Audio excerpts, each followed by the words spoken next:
Welcome back, guys. Today I'm going to show you how we can calculate the target weight increase when using resomal for rehydration. Or if the child is being rehydrated with resomal, and how do you know that you are supposed to stop or increase in rehydration? So the target weight increase they use percentage. The minimum should be 3%. And the maximum should be 5%. Should not exceed this and should not be below 3%. So imagine that the baby has let's put 4.0 kilogram. This is before rehydration, and the mother reported the baby is diarrheating and vomiting. So what we are going to do, we are going to start giving resomal, and this is our initial weight. So to get the weight increase, we are going to use, let's start with the minimal.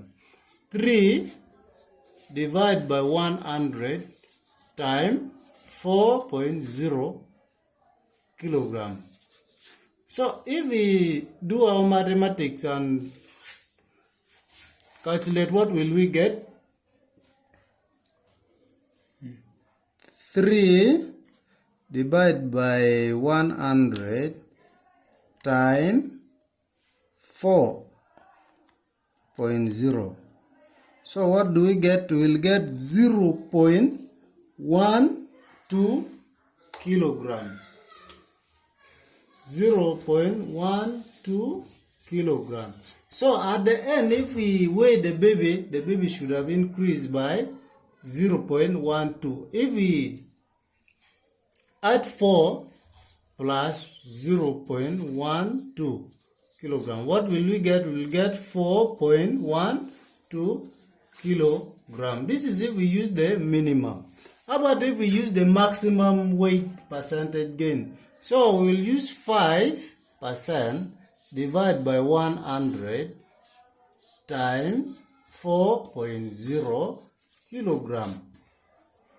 So let's calculate and we see what we will get. This is it, 5 divided by 100 times 4. So we will get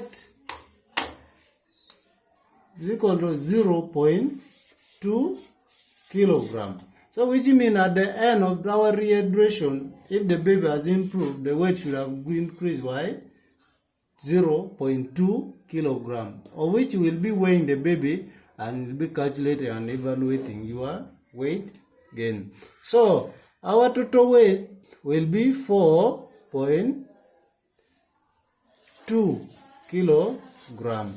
So any weight above this is not good, and below this is not good.